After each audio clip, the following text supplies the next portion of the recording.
that mere fact that they were even being tried at all when the bomb thrower wasn't known is just a travesty. How can you even prosecute somebody for conspiracy if you don't have any evidence that they were together with the person that threw the bomb or that committed the crime? Only two of the anarchists were at the scene, and they were both on the so-called podium in full public view. Somebody threw that bomb, but nobody had any idea who threw it. Anarchy is on trial, the prosecutor said. Gentlemen of the jury, convict these men, make examples of them, hang them, and you save our society.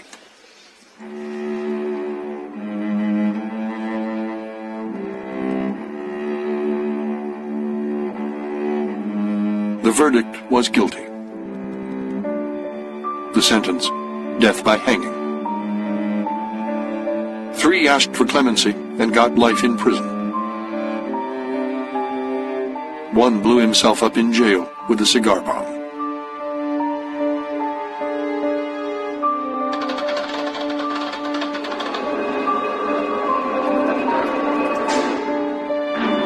A former Tribune editor, Henry Demarest Lloyd, began a national campaign for clemency.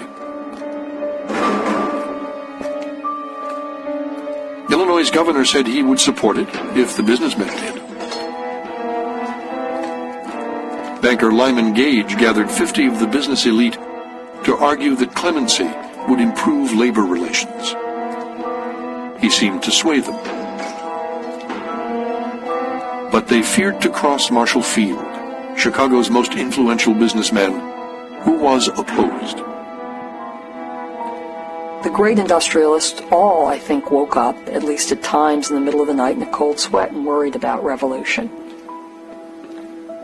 It was impossible not to entertain the potential for serious social unrest and indeed political and economic revolution in this country when the rewards of this extraordinary moment of change in capitalism were being so unequally distributed. And they knew it.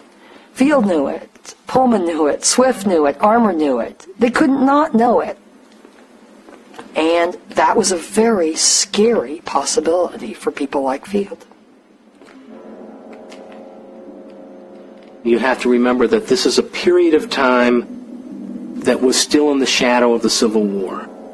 And people felt that if you didn't take a hard and firm line, as had been taken by Lincoln and the Republican Party against the slaveholders, if you didn't take a hard and firm line against threats to property, that this sort of thing would be repeated. And I can't help but think that Marshall Field felt that this was a great test of leadership. You couldn't have invented an enemy that is more maniacal and more threatening to Field than the anarchist movement. Field thought, property is sacrosanct. I formed this business on my own. I worked up from stock boy. It's mine. They have no right to tell me how to run it, and certainly they're not going to tell me that they're going to dynamite it to death. Field and the elite control the banks, and they control the business establishment. They've lost control of politics. Now are they going to lose control of their own businesses?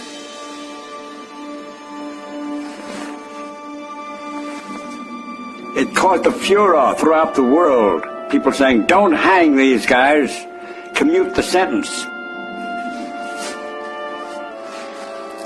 And letters came from George Bernard Shaw from Tolstoy, I believe. Do not execute them.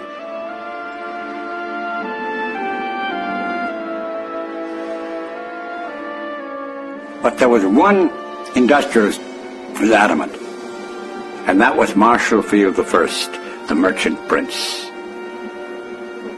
He said, in effect, hang the bastards.